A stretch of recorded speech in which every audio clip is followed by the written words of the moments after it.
everyone. Welcome. My name is Bianca Collins. I'm the Curator of Public Programs for the Fowler Museum at UCLA. Thank you for joining us today, this afternoon, or tonight, depending on where it is you're tuning in from across the globe. The Fowler Museum is pleased to present today's program, Provenance Research and Repatriation to African Communities, as part of our Curator's Choice series, which offers lively conversations about curators' passions and projects that inspire audiences to engage with different worldviews and find joy in the diversity of human experiences. Repatriation, provenance, and collaboration with community partners are among the pressing issues facing museums with collections of African objects. These conversations entered public discourse through discussions of the objects looted from Benin City in 1897. Yet questions of African collections extend beyond the Benin case. Each collection has its own specific histories and presents unique challenges for museum professionals. Today, Fowler curators are joined by curators from New Orleans Museum of Art and University of Michigan Museum of Art to share presentations and participate in a moderated panel discussion about their current approaches and examples of work happening in museums today. Fowler's Shirley and Ralph Shapiro director, Marla C. Burns, will offer a welcome and an introduction of our esteemed guests in just a minute. Before we get going, two quick technical bits of housekeeping. Once the screen sharing begins, I encourage you to click view options and then select side-by-side mode so the video feed doesn't cover any of the presentations. And if you have any questions during this program, please do submit them through the Q&A function found at the bottom of your Zoom screen. You can submit questions that you would like to be considered to be answered at the end of the program. All right, that's all from me. Over to you, Marla. Thank you, Bianca, and hello, everyone. I'd like to join Bianca in welcoming you to our program on provenance research and repatriation to African communities, which we have organized in response to the urgent calls for museums with collections of African art to reckon with their histories and to consider plans of action concerning their futures. Many of you are following the coverage of these issues in the popular press or are tuning into debates and discussions hosted by various academic institutions and museums nationally and internationally. We realize that the focus has tended to be on the case of the Benin bronzes, which were so obviously looted by the British in 1897. The goal of today's program and the presentations by our esteemed speakers is to share the broader kinds of work museums are doing to advance knowledge about their collections and to consider new avenues for sharing this knowledge with our own audiences and with source communities in Africa in the spirit of full transparency. On behalf of the Fowler Museum, I would like to gratefully acknowledge the generous support of the Andrew W. Mellon Foundation for our initiative called Collaborative Interdisciplinary Research on African Collections at the Fowler Museum. The grant has made it possible for us to undertake critical provenance research on our Welcome collection, which you will hear about shortly, and to offer opportunities like this one to disseminate it and the important efforts of our colleagues. I'd like to begin by offering a few useful definitions. The word provenance means a history of ownership or the sources of origin. When we speak of provenance research in museums, we mean the recovery of information about an object's history of ownership, trying to go back to its original source and then tracing it to its current location. There also is some confusion about the meanings of the terms repatriation, restitution, return, and reparations, which are often used interchangeably. I thank our colleague Amanda Maples for this clarification. Repatriation is the process by which objects are returned to a state or nation, while restitution constitutes a return to an individual or community. And reparations involve these processes, but also implies a philosophical component of repair and healing, including the official acknowledgement, apology, and atonement for past wrongs. And now I'm very happy to introduce this morning's speakers in the order of their participation. beginning with Carly S. Forbes, the Fowler's Mellon Curatorial Fellow, who received her PhD in art history from the University of North Carolina at Chapel Hill, and has worked with the Ackland Art Museum, the North Carolina Museum of Art, and the Samuel P. Harn Museum of Art at the University of Florida, Gainesville. Her research focuses on art produced during the colonial period in the Democratic Republic of the Congo, museum and collecting histories, and issues of provenance. Our next speaker is Erica P. Jones, the Fowler's Curator of African Arts. She received her PhD in art history from UCLA, and since joining the Fowler in 2015, she has organized several exhibitions, including in 2018, a solo exhibition of Botswana-born painter Maleko Mogozi in a project titled Bread, Butter, and Power. And she also authored the accompanying publication. Her 2019 exhibition on display in the Walled City, Nigeria at the British Empire exhibition 1924 to 1925 directly relates to the research conducted by the Fowler's Mellon team. Our next speaker is Ndubuisi C. Ezeluomba, who is the Francois Billion Richardson Curator of African Art at the New Orleans Museum of Art. He received his doctorate in art history from the University of Florida, Gainesville, and specializes in the visual cultures of shrines, having contributed articles and book chapters on the topic to various publications. He also writes on the museum and the politics of acquisition. Laura de Becker is the Interim Chief Curator and the Helmut and Candis Stern Curator of African Art at the University of Michigan Museum of Art, also known as UMMA. She's a specialist in Central African art, and she joined UMMA after a fellowship at the Wits Art Museum in Johannesburg, South Africa. De Becker has been working for many years with the team to reinstall UMMA's permanent African collection, which we will be hearing about in this program. And after the speakers have all presented, there will be a panel discussion moderated by Sylvester Okwunodu Ogbechie, who is Professor of African and African Diaspora Arts in the Department of the History of Art and Architecture at the University of California, Santa Barbara. His research focuses on modern and contemporary African art, cultural informatics, and the arts and cultural patrimony of Africa and the African diaspora in the age of globalization. He is author of Ben Nwanwu, The Making of an African Modernist, published in 2008, Making History, African Collectors in the Canon of African Art, 2011, and is the founder editor of Critical Interventions, the Journal of African Art History and Visual Culture. So welcome to you all. We look forward to your presentations and see you soon.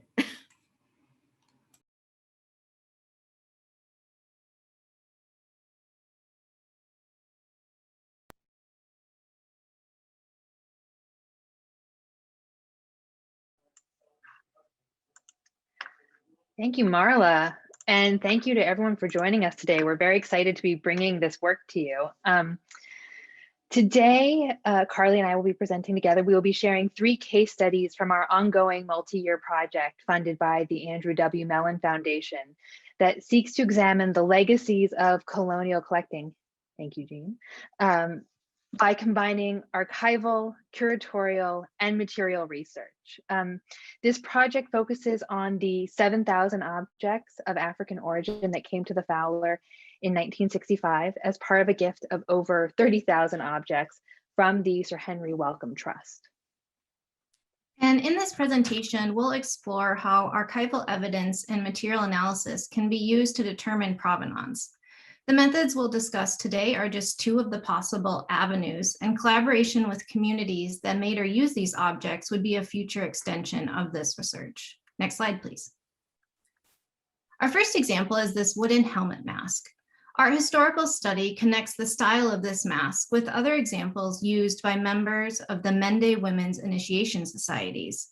and stylistic attributes indicate that it was likely made in Sierra Leone or Liberia. Next slide. This mask has extensive accompanying archival information that allows us to trace some of its movements over time. We have three sources that have guided our research into this object. First, when the Fowler received the Welcome Trust gift, around 4,800 of the African objects came with small index cards like the one seen here. These cards provide pieces of information such as the welcome staff's identification of the object, materials, and some provenance. However, the provenance information mostly focuses on the object's movement in Europe. In the welcome card for the wooden helmet mask seen here, we see a short description, thank you, a note regarding use, an approximate location, old registration numbers that correspond to the welcome collection systems, and an auction listing. Next slide, please. The second source of information is the auction record. This catalog from Stevens Auction Rooms again includes a short description. This particular copy of the catalog is from the Welcome Trust's archives and includes some notes from Welcome staff who attended the auction, and also a stamp indicating that the object was part of Welcome's Historical Medical Museum collection. Occasionally, these auction catalogs or the annotations will also include the names of previous owners, but unfortunately that's not the case here. Next slide. A label on the mask's interior, while somewhat challenging to read, provides the third source of information about the mask's provenance. It includes a short classification, a description, and surprisingly, some information about how the mask left West Africa. We know that whoever took the mask out of West Africa claims to have obtained it from a regent chief, although we are still working to determine exactly which regent chief is mentioned. We also see the name of a locale in Sierra Leone, Manodase. It's difficult to say how reliable the information on this label is, but we won't be able to know either way unless we investigate its claims further. Next slide. Got to have a map. Since this research is ongoing, we continue to seek resources about past owners of this mask, which will hopefully lead to connections with present-day leaders in Manodase, which is indicated right here on the map. Next slide. Moving to another case, these two figures initially drew our attention because their similarities in style, especially in the way that the artist painted on the eyes, carved the lips, and painted on adornments, as you see in the details here. They were both sold by Stevens Auctions Rooms in 1922 at sales that were just 6 weeks apart, which suggests a possibility that maybe they left Congo at similar moments and could have been produced by the same artist or workshop. This is just supposition, but given the stylistic similarities and having reached the limit of archival research for these two examples, we have sought other ways to question the object's creation, including material analysis. Much of this work has been done in collaboration with our conservation fellow, Marcy Jeffcoat-Burton. Next slide, please. Marcy has been analyzing the pigments to see if there are any material aspects that can unequivocally connect the two figures or provide more geographic specificity about where they were made. She looked at the pigments under a microscope with normal light, with UV light, and using polarized light to examine different characteristics of the material embedded in the white pigment, which features large granular pieces of what we believe to be quartz. Unfortunately, analysis of the quartz didn't help us pinpoint the exact location for these figures because material analysis did not determine where the quartz was mined. Quartz was readily available in the region of origin, and we lack knowledge about the trade in quartz to know if it was moved over large distances or stayed close to the place of mining. At the very least, what microscopy does seem to indicate is that the quartz was treated in a similar manner, again suggesting the possibility that the figures came from similar workshops. This is where our research currently stands with these two figures. We are continuing to analyze other pigments on the figures to see if they can help narrow the original location. And we have contacted curators from other institutions with sizable collections of art from the Congo in the hopes that we can locate similar objects, then compare their provenance, and hopefully further pinpoint the place of creation or identify a workshop. Next slide, please. Our previous two examples show the possibilities of working with objects that have relatively large amounts of information attached to them. Our final example speaks to the frustration of performing provenance research on objects that have shoddy data or a dearth of data. In the example of this small rod from the Democratic Republic of the Congo, archival resources have provided us with just enough to know exactly how shallow that information is. The entry in the auction catalog indicates, and I apologize for the language, that this series of lots consists of, quote, curios collected by a district commissioner from the upper reaches of the Congo Basin while suppressing a secret society rising, end quote. Without the name of the district commissioner or the location, further assertions about the provenance would be difficult to make. We could compare lists of personnel with a timeline of military incursions, but even that would result in little more than supposition. Another avenue of research is found in the specific lot entry for this object, which describes, quote, as it's described as a rainmaker's rattle and charm. By cross-checking welcome accession records, it appears that the Fowler has only 1/2 of the object from the lot. So the question is, where is the so-called charm, and could it provide answers? And additionally, if this object was taken by force, what are the next steps as it presents a possibility for communication with source communities? Next slide. So several thousand objects in the Welcome collection have no readily available data, nor are they easy to research, such as the axe you see here. You can see that the Welcome card is missing, and it has just this glib remark from the Fowler staff who cataloged it. No card, no number, nothing. There is a note that it's possibly from South Africa, but this axe is rather generic in its form and is not geographically specific. Next slide, please. These last two objects help us confront a reality about the troubling legacy of colonial collecting and the massive loss of information connecting the objects back to the communities in which they were made and used. Next slide, please. We'd like to conclude with a moment of transparency for all our viewers. Financial constraints and constraints on staff time have historically meant that the sole work of researching provenance for the sake of knowing has not been feasible at the Fowler. As objects were included in exhibitions, provenance information was gathered, however, not with an impetus to go beyond the information that was offered by collectors or donors. Provenance information was neither intentionally nor maliciously kept secret. The Mellon Project has allowed us the funding and opportunity to prioritize this kind of research in a way that was not possible before. And we look forward to hearing from our colleagues today. Now I would like to pass the baton to Andy Ezelewomba, who will be our next speaker. Good afternoon, everybody. Sorry. My presentation this afternoon is the difficulties navigating provenance research in Africa. And I'll be using the case of the seated figure that is the focus of this image in front of you as the point of conversation. In the spring of 2017, I joined a team of curators and conservators who were researching the African art collection at the Virginia Museum of Fine Art in probing beneath the surfaces of many of the African art objects in the collection.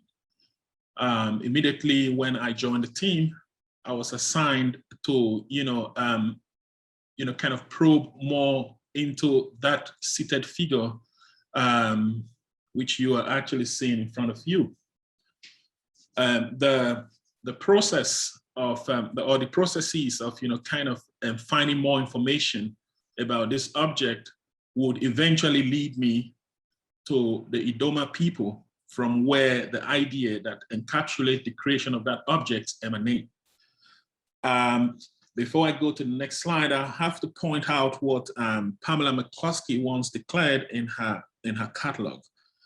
She declares that while masks were exported in vast quantities to become a significant art form representing the African continent in the 20th century, masquerades were left behind.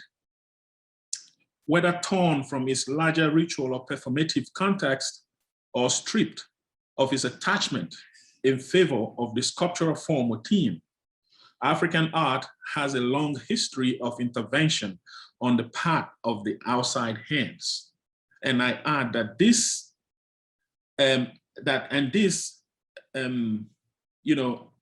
have ramifications for provenance research. Next slide, please.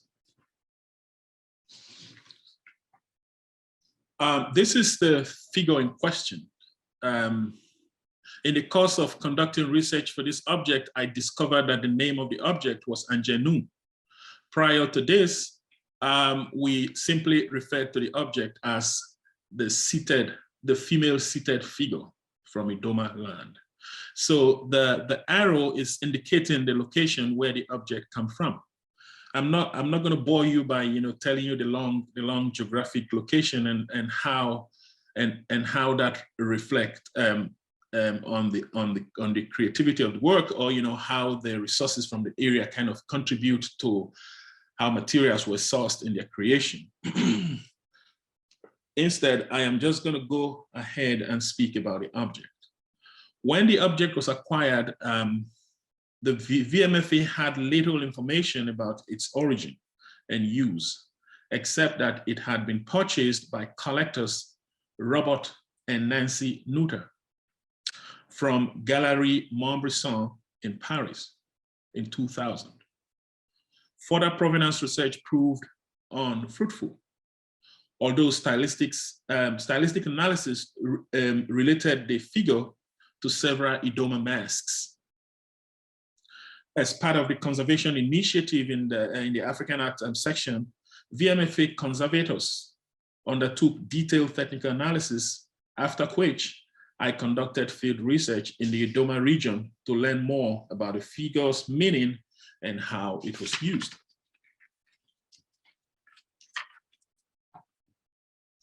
Navigating fieldwork in many African countries is really very difficult. So, in the process of conducting this fieldwork research, I actually have to share some of those because I think it is paramount to declare that it is very vital to, conducting such research in the various cultures where most of our objects emanate, so that we are able to,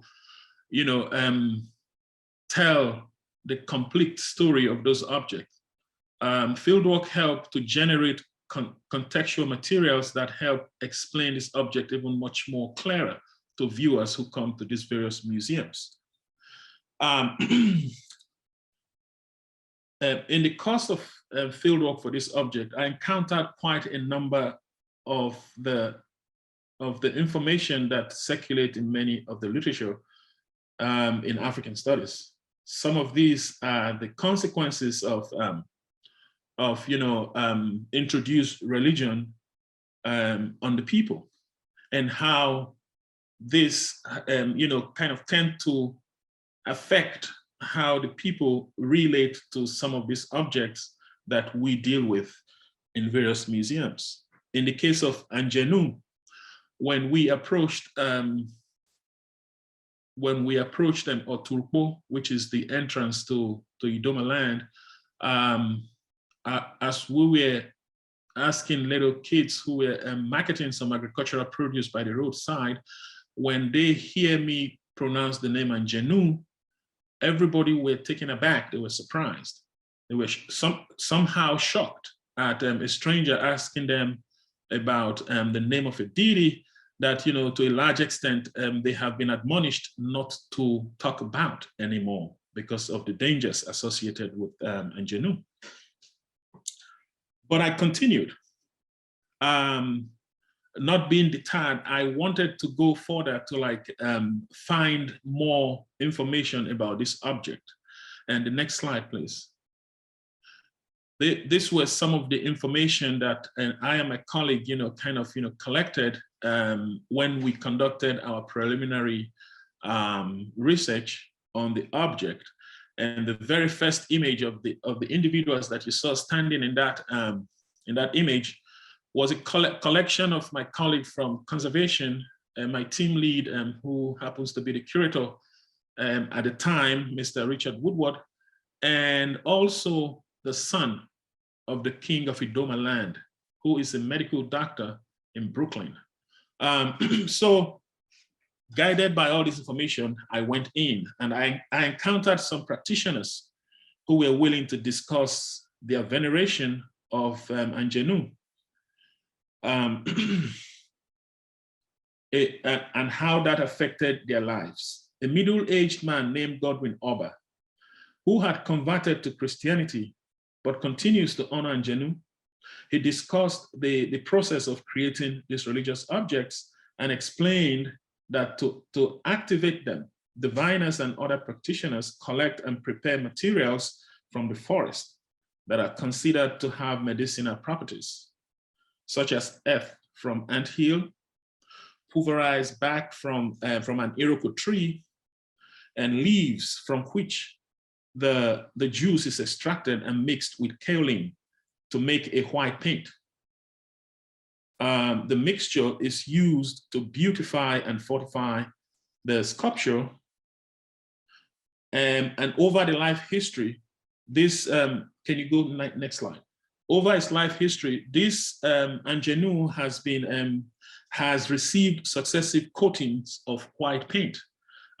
It's actually kaolin, but I think when I went to the field, it constantly keep recurring that they refer to it as paint. But in the course of conducting this research, there was a puzzle. If you look up at the head of this object, there is a red paint that appeared there. That paint is a commercial dye paint. My colleague in conservation actually detected that. And why I made that arrow going towards the eye socket of the seated figure is because the eyeball was made out of lead. So all this, there were any number of extraneous kind of materials that are even much more recent that were used in this object. Whereas the dating that we have for this object suggests it was done in the late 19th and early 20th century. So the red color remains a puzzle. Puzzle because we could not, in the field out there, we really couldn't identify where such a material could have come from. I decided to show a small slide of an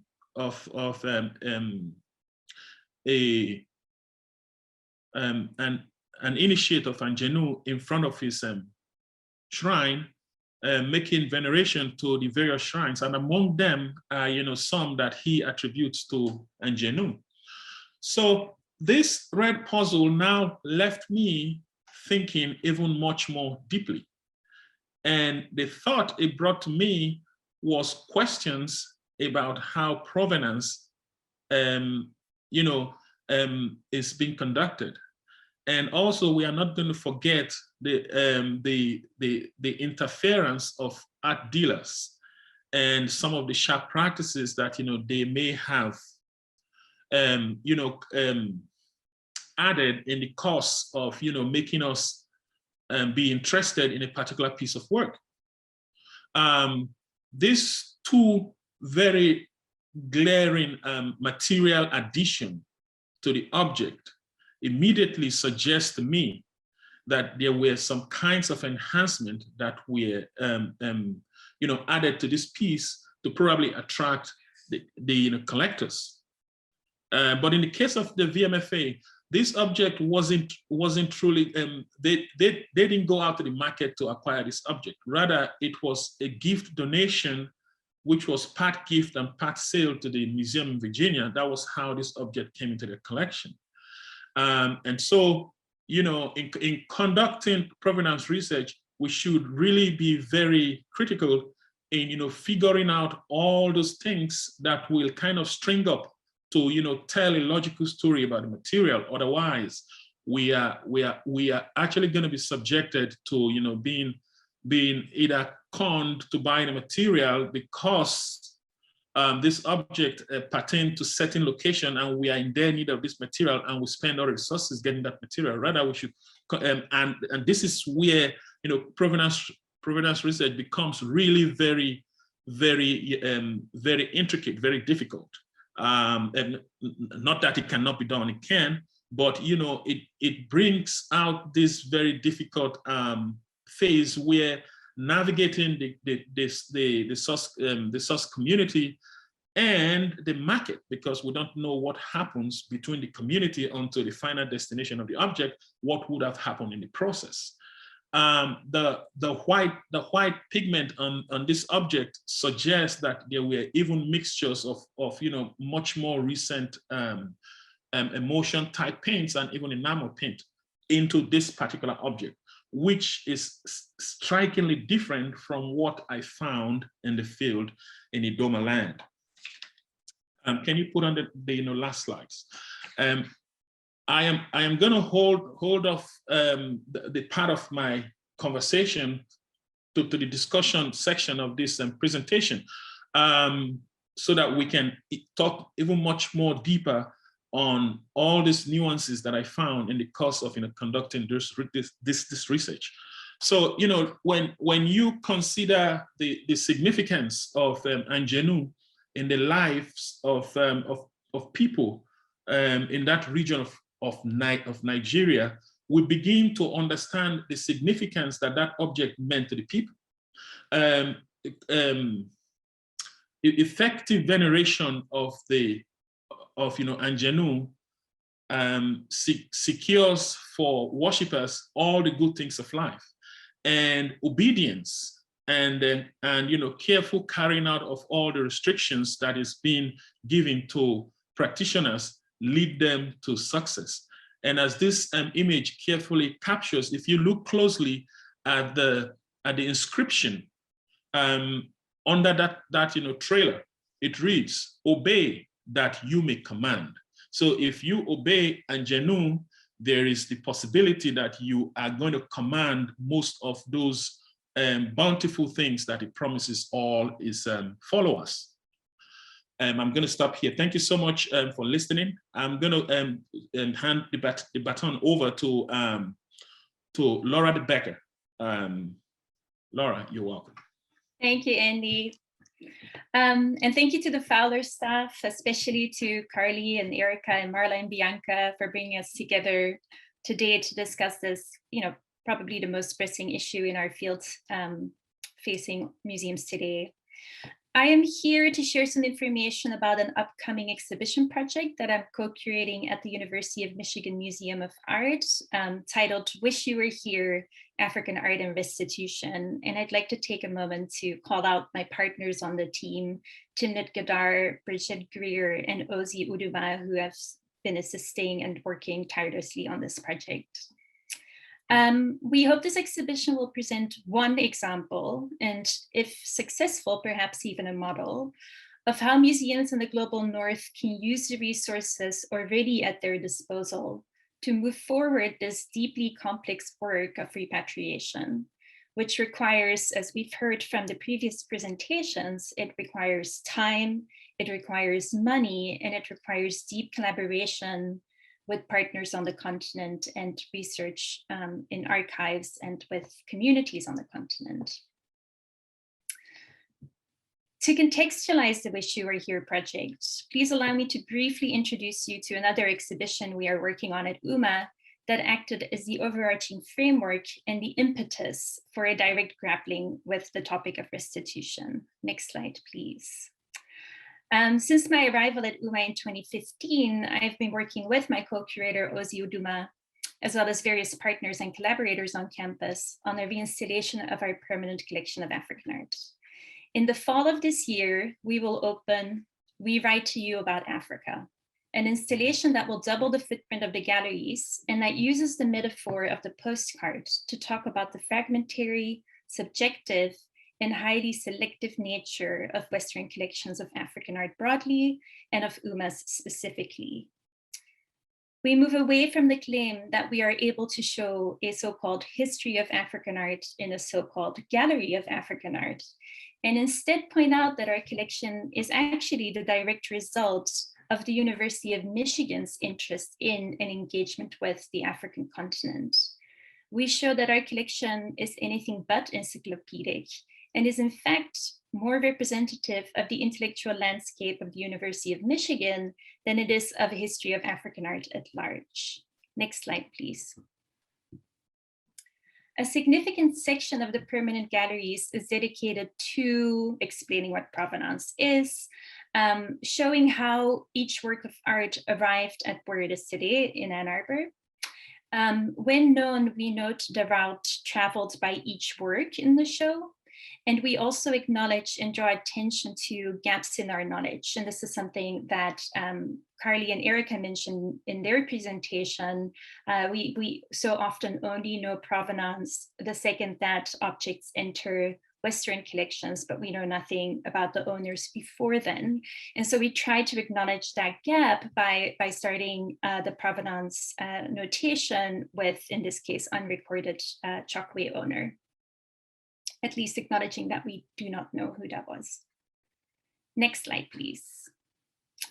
So naturally, in this reinstallation, when talking and thinking about object biographies and highlighting how patrons, researchers, and collectors associated with the University of Michigan each had a hand in bringing these works to Ann Arbor, this, of course, raises questions about the ethics of ownership, of restitution, and of display. Also, since starting the work on our permanent galleries in earnest in 2018, the restitution conversation has significantly gained momentum.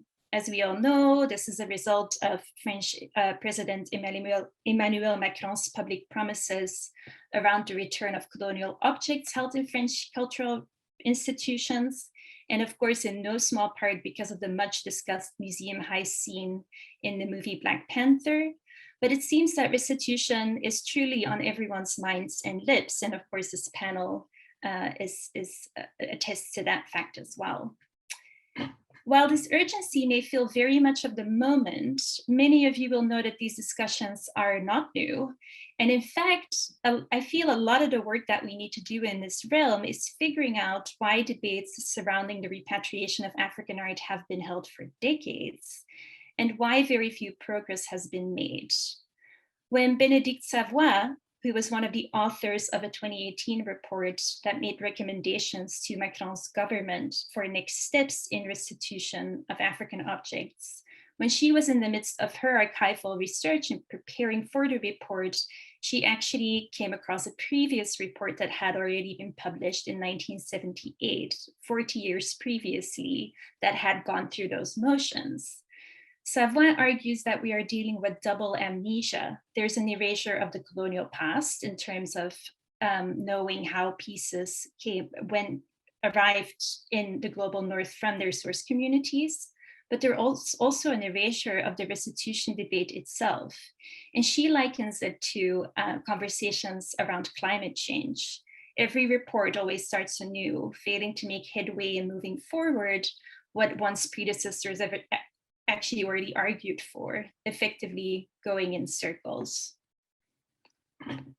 At UMMA, we felt that it was frankly impossible to reinstall our permanent collection without tackling this issue of restitution head on.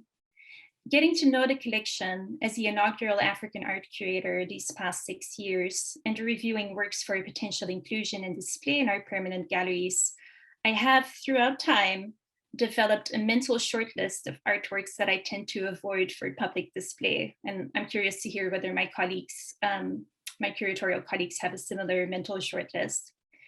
The reason for this reluctance to display certain works has several points of origin, like sometimes because of what the works purport to be, such as deeply sacred objects, ritually active objects, or objects that were only meant to be seen by specific people or groups, and not in the least meant for public display in museums.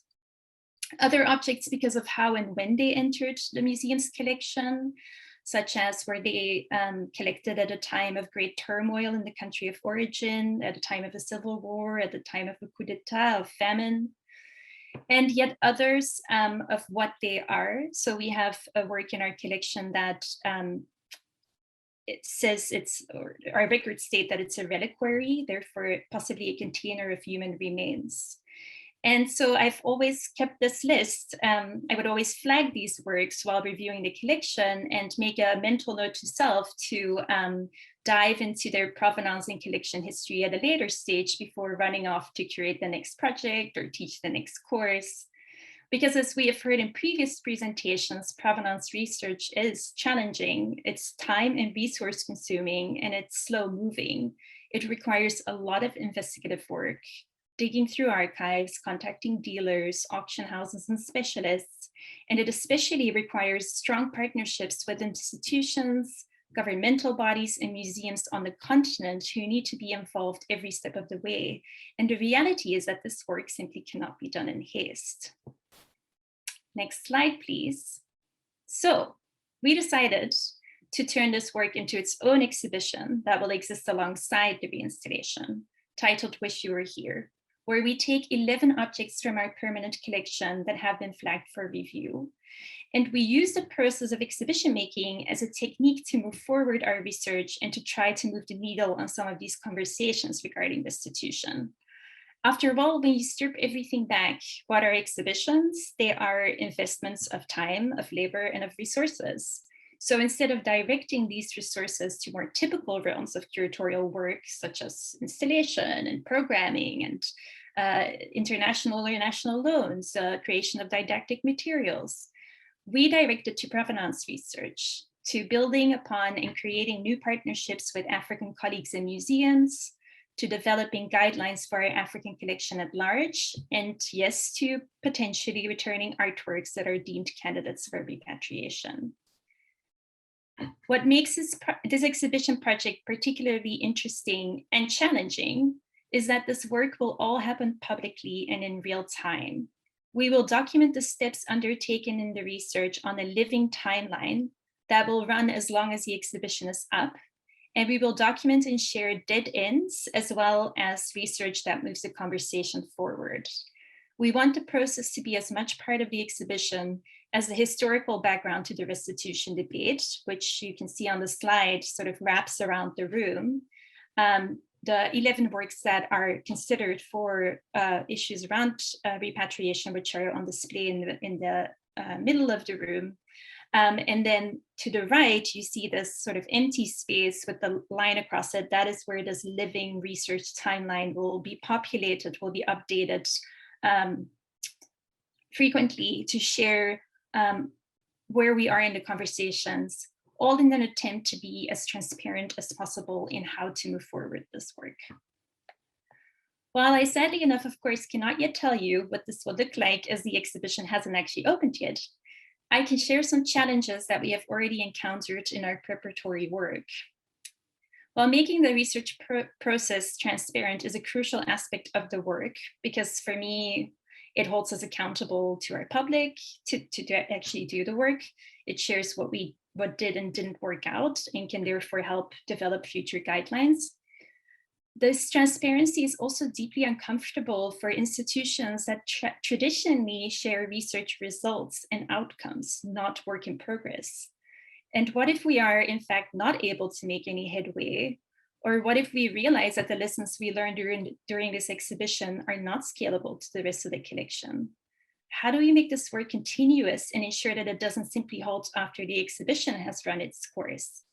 How do we make the research process legible and frankly appealing enough for our audiences to invest the time needed to understand the complexities and nuances of the restitution process? I feel like we're trying to achieve a lot. We're trying to historicize the restitution debate, to struggle against this amnesia that Benedict Safuazo rightfully identified, but we're also trying to imagine a way forward that has practical, not just theoretical applications. To conclude, I do have high hopes for this project and model, as it forces us to stop talking and start doing, as it puts myself and my institution on the hook to try and make some real progress on these 11 works.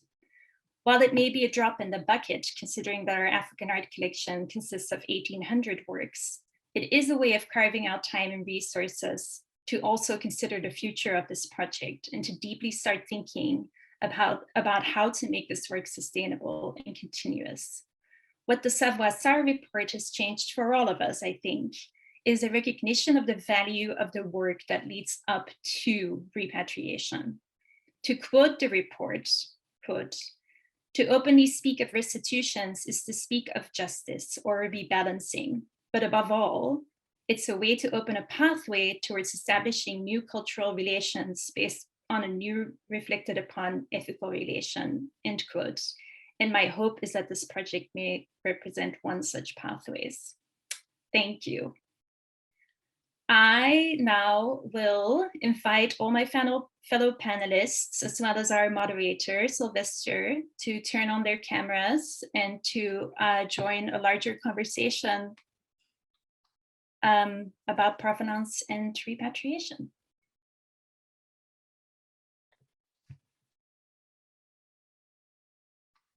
Sylvester, you're muted.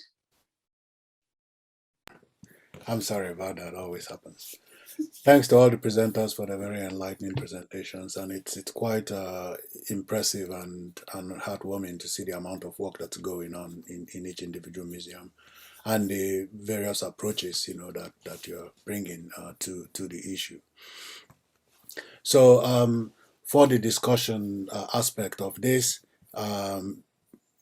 those who are listening are encouraged to send in questions on the question and answer platform, so that we can use that to track, you know, the questions that people are asking, and then ask the panelists to respond to that. We already have a few questions here already. One is by Adetola Abaton, who asks whether, I think this is in relation to end this presentation, are there Congolese art historians formally trained or not who can support the Fowler's identification work? I don't think that is directed to me. I believe No, it's that's Fowler. Yeah, sorry, that's directed to Erica and Kali. Yeah, we can take that. Of course there are, is sort of the answer, but that's the short answer. The longer answer is, you know, at this point in our project, what we're really doing is we're focusing on the archival research so that we have the maximum amount of information, so we know where to go, so that we actually can hopefully find a Congolese scholar community who is particular, you know, specifically from the area that the object originally comes from, that, you know, trying to get as much information as possible through, you know, during COVID times, during the channels that we have available to us before we sort of take that next step. So yes, that is essentially the next step. Mm-hmm. Okay, Iris Falk asks, should provenance be established? What are the next steps? I think this kind of speaks to the work of, you know, the restitution research that everybody is doing. But Laura, can you respond to this? Sure. I mean, it's a difficult question because as we've heard from everyone here, I think the biggest challenges we face is that the examples shared by Erica and Carly of the first two pieces are the exception rather than the rule. You know, more often than not, we barely have any leads to start from. And I've taught courses at the University of Michigan where we challenge students to do provenance research, and they also get very frustrated when there's actually no leads to start from. So I think it's challenging this question of moving forward. Is this something that all museums will require for accepting any work of African art into their collection? Because I do feel that without all of that information, the pieces to a certain extent become less knowable, less researchable. And I think especially in the context of a university museum, they lose a lot of research value if we have no way of figuring out how they came to be where they are today. Ellen Perston asks, for Andy, couldn't red paint and lead be available in Nigeria in the early 20th century? You seem to have been very worried about the lead paint on the figures. Well, I wouldn't say it will not be available at the time, but you know, applying such you know material into this particular you know art objects, you know, raises a whole lot of questions. I am both you know both ethical within the context of use, because I do not think that the you know the whole big idea about creating those objects was to make them remain forever. So, introducing those kinds of material, I believe, a strategy to make them look appealing to Mm. collectors in the art market. So there could be the possibility that such pigment has started coming to the African continent in the late 19th century, in the late 19th century and the early 20th century, but it never occurred to me that would have been used, because I tried to find out if such material actually play any part within the creation and use of those objects. It actually doesn't play any part. And also inserting those lead type materials in the wood was something else. And to be very honest, some of the practitioners that I met and showed the picture of the object I was dealing with, they can kindly associate the object because of the scarifications on the face with something that came out from Idoma land. But the finish of the work was very exquisite.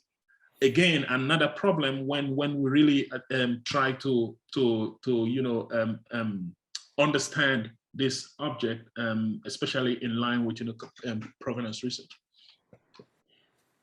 I suppose this is an open question. Dennis Lim asks whether you could speak a bit more practically about how to fruitfully build sustainable partnerships with African institutions or communities in stewarding African objects or making curatorial decisions for exhibitions. Bianca, you indicated you're going to answer this live. Oh no, I'm indicating that someone will answer it live. Oh, okay. All right. So. Right. I don't know about my colleagues, but I think I have been front up advocating for what I call human infrastructure. What does that mean? There are any kind of ways that institutions in the West can, help out with what is going on back there in Africa. One of those is to train the manpower to manage these materials when they begin to go back to Africa. And how will institutions do that? There are all these different things that we do in museums. For instance, the Mellon project has kind of helped the VMFA and what it's doing at Fowler to create these curatorial and conservation partnerships.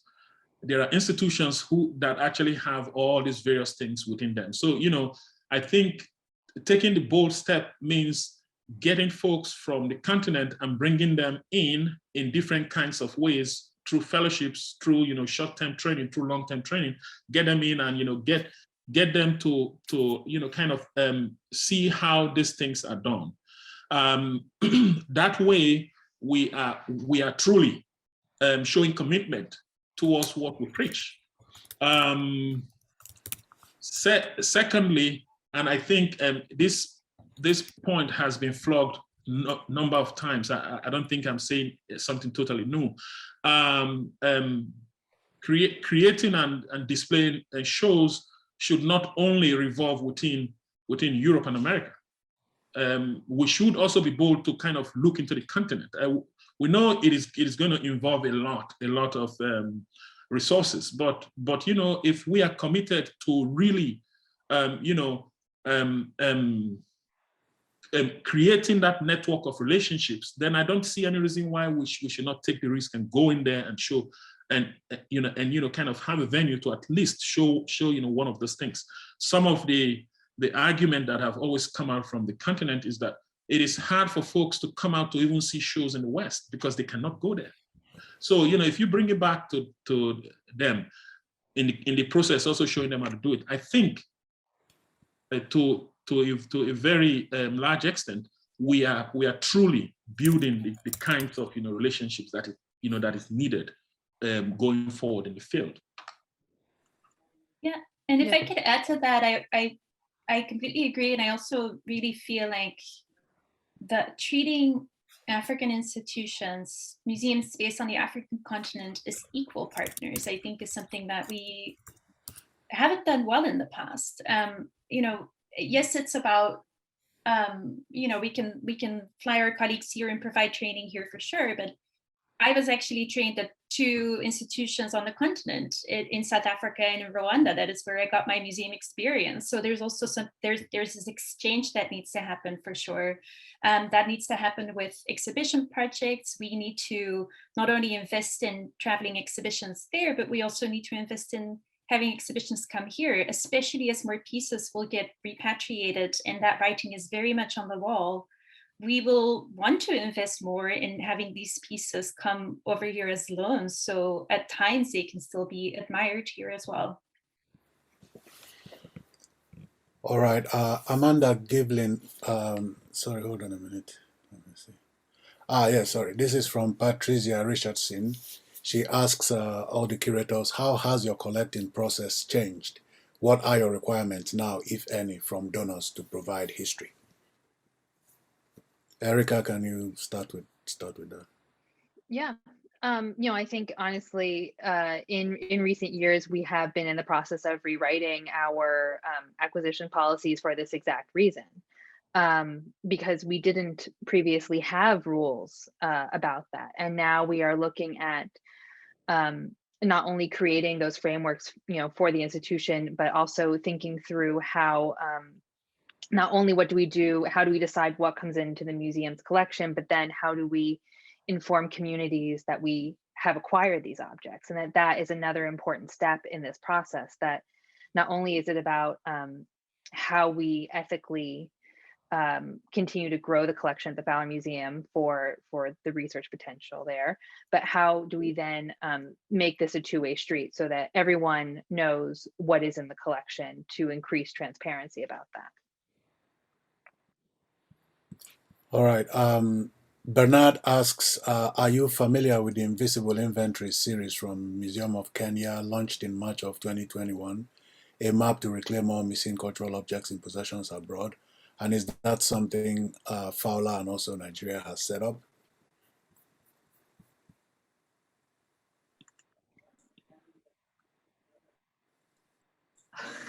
I was going to, we're familiar with that project, and just to shout out some of the work that's happening in the Fowler's archaeology collection, and that they are working on repatriating some human remains that are from the collection to Kenya as we speak. So great work being done by Wendy and Sedona and their new colleagues in that collection. Okay, so sorry.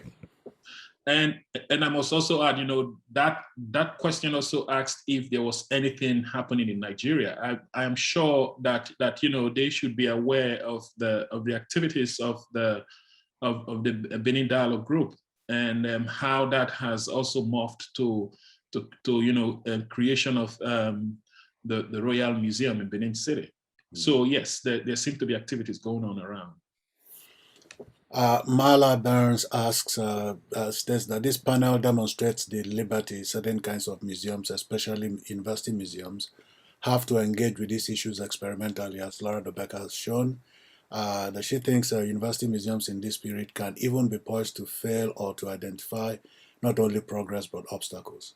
Can the panelists speak to the kind of support necessary to take these chances and to enter into negotiations that not only expose what we know or don't know, but the possibilities of returning objects in our collections? Yes, thanks, Marta. I think that's such an important point, and a luxury that I kind of treasure every day, to be in that position of being able to experiment in such a way. I want to do a big shout out to my colleague at the university, Ray Silverman, whose book Museums as Process, I think, has been very influential on my thinking. And I think broadly at UMMA, we have started embracing the idea that exhibitions have been treated too often as products, that, finalized products where all the research has been done and are then shared with audiences, and moving towards this idea of exhibitions as process, and really revealing all of the behind the scenes work that goes on, what can happen and what doesn't work and why.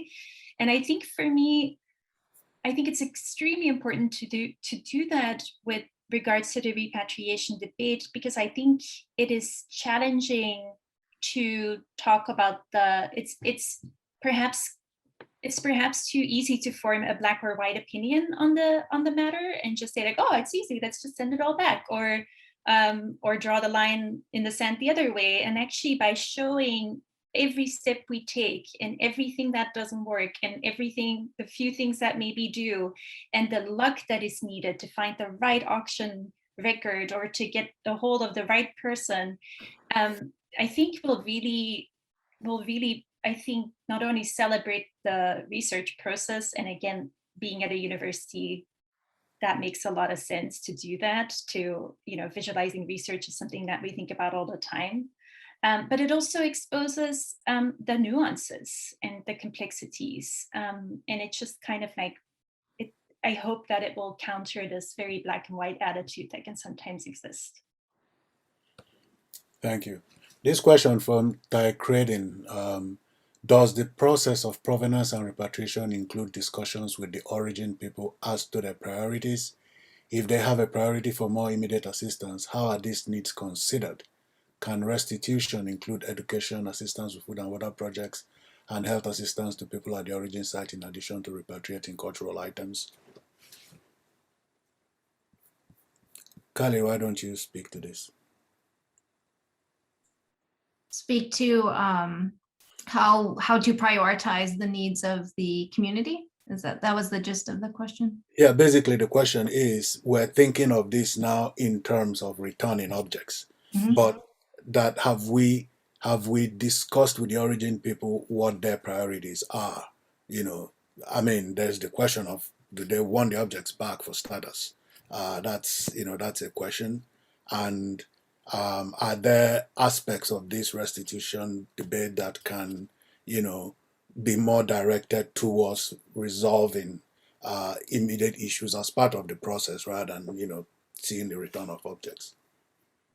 I think that when working with communities, and we've learned a lot of lessons from how communities working within the NAGPRA, the Native American Graves Repatriation Act, have interacted with museums. And I think there's a lot of lessons to be learned there and nuance that can be taken for how we're dealing with our African collections, differences that will have to be taken into account. But I think there is a lot to learn from NAGPRA and the ways in which we prioritize whether an object is going back, if it needs to be stored in a certain way, how it can be exhibited, but also the language around how we do present it, if it remains at a museum, if it is presented at all, who has access to that, if they're going to be different gendered regulations or age restrictions or those kinds of things. But I think all of that needs to be done. You can't drive that conversation. It needs to be a collaborative effort in which we're just, as Erica and I presented, we're trying to figure out just where our objects first came from so we know which communities to reach out to. And that will be the most exciting next step of the Mellon Project at the Fowler, is to then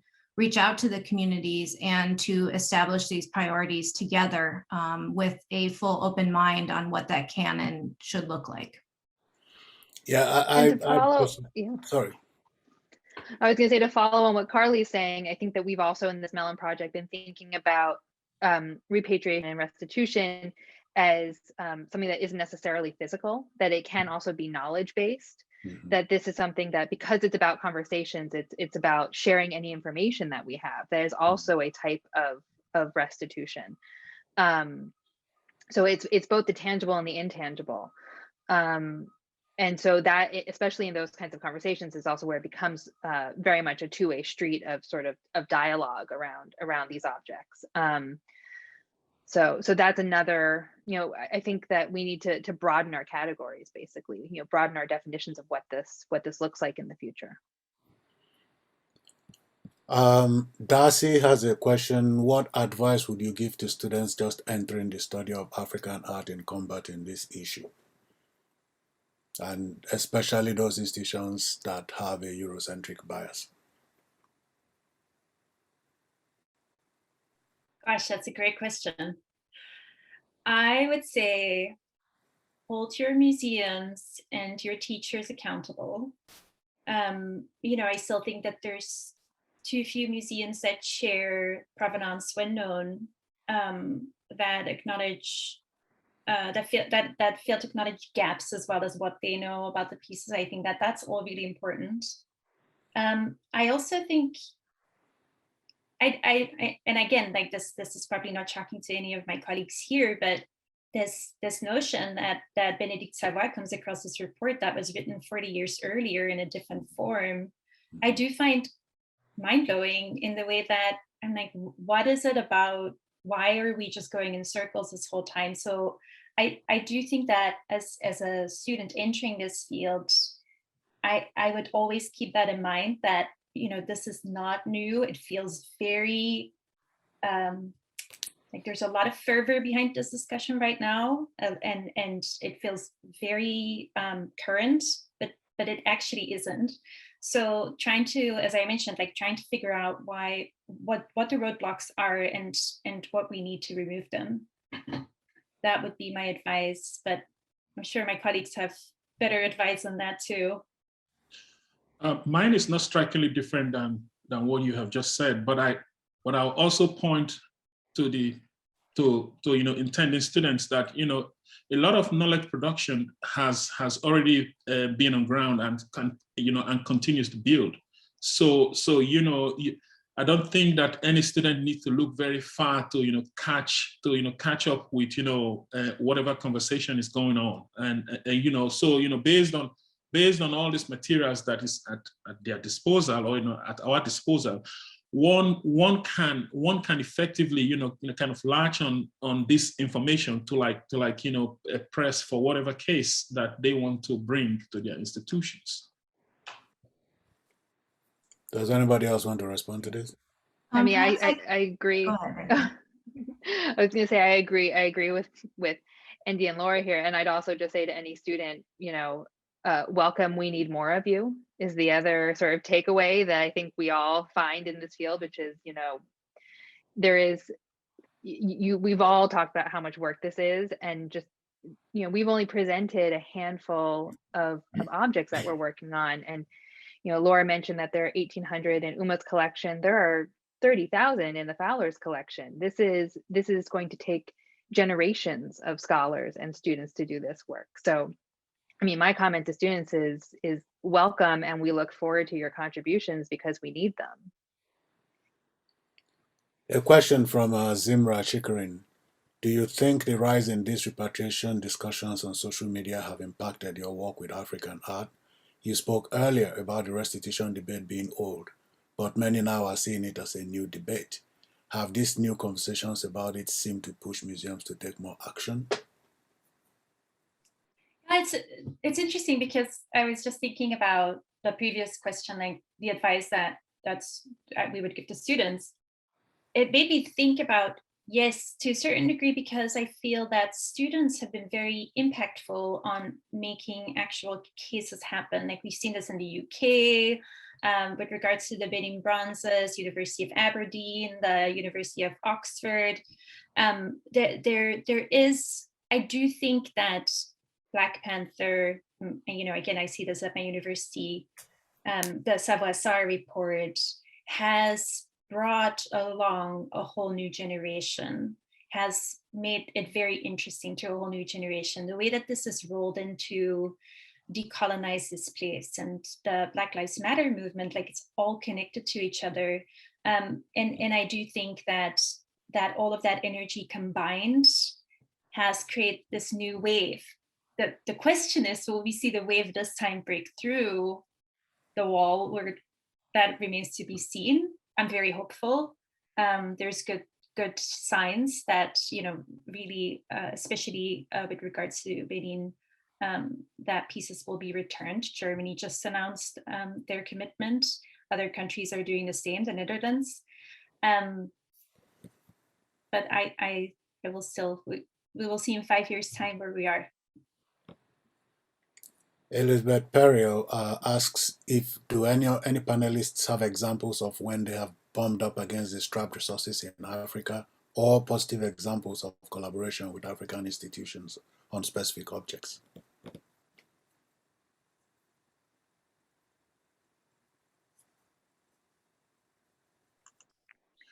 I personally don't have anyone that is attributed to me, but I think I can draw her attention to what happened with Amanda Maples' Amy Maples at the Smithsonian with the museum in Benin City. That was, they literally helped reinstall the museum for photography archive. So, this is like a practical case in point. There could be any number of others somewhere that I probably cannot draw on right now, but I think something seems to be going on. I do also want to raise just one other point that our very esteemed colleague Siraj Rasool raised in the recent panel, and I also again learned in my time in South Africa, is that there's also intercontinental restitution conversations happening. So there are museums in Africa that own collections from other countries, especially in the case of South Africa with the occupation of Namibia. I won't go into the detail, but it's really interesting how it's not just Europe, US, Africa, it's actually within the continent these conversations are happening as well. View Horvitz writes, thank you all so much for this great informative panel. My question is to all, are museums the only sites that are being envisioned for restitution when return is considered? Could you please speak more to the potential of reactivating indigenous modes for use and display for many of these objects? Basically, is the Eurocentric structure of the museum the only venue where this dialogue can and should take place? I mean, in my opinion, no, of course not. That these objects should go back to communities, especially when we know exactly the community they've been looted from, if that's the case. We look at the example in Cameroon of the Afro-Com, and it went right back to the Com Kingdom, and it still remains in the palace. This is a great example of that kind of restitution where an object went back and was theoretically reactivated. It plays a local role now, and that's absolutely one of the future possibilities for objects in these collections in Europe and the US. I personally have a follow-up to that. How does that bump up against the insistence of post-colonial African states on stewardship of national cultural treasures? That's a tough political question. I'm saying that's a very relevant question. Nigeria does have the National Commission for Museums and Monuments, and they have oversight, control over the country's museum system. Yeah. Having declared all national treasures to be governed by the laws of the Federal Republic. The Benin bronzes are going back to Benin. I can see that already being settled as a debate. But it's how does this fact play generally into this issue of returning objects directly to the cultures that they came from, if none? It's going to have to be a country by country question. And country by country, community by community, object by object. And again, this goes back to time and money, but it is, this is also why we need curators in general. I am not a legal expert, that we are going to need so much help outside of our own fields of study to do this responsibly and ethically and in a timely fashion. Because these are questions that are so difficult to navigate that it just requires a larger international community to sort of work this out.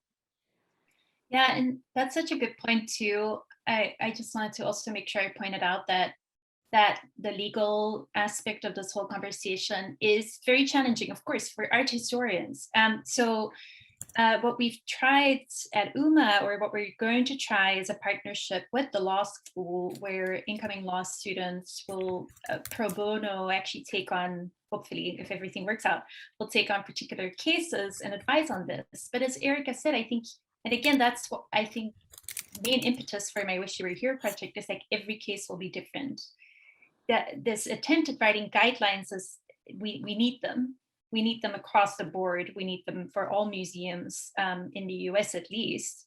But each case will still need to be treated for its own specificities. And that is where the time and resources are needed. All right, thank you to everyone who sent in questions, and thanks to the presenters for their scintillating responses. I'll hand it over to Bianca Collins. Yes, thank you, Sylvester. And thank you to all of our panelists, Andy and Laura and Eric and Carly. Thank you for taking the time to share your work with us today and shed light on all of the efforts that are being made behind the scenes to confront these challenges related to provenance research and repatriation to African communities. It's hard work and it's got to be done. And we're really glad that you guys all shared your time and energy here with us today to share more about it. And thank you to everyone who joined us today for this program. It's been recorded. It will be available immediately on Fowler Museum's Facebook and in the next few days on our Instagram and on our website for everyone to revisit and share as they see fit. And we hope you'll join us for our next program. You can find details on the closing slide. In the meantime, we hope you have a great day. Bye, everyone. Thank you for joining us.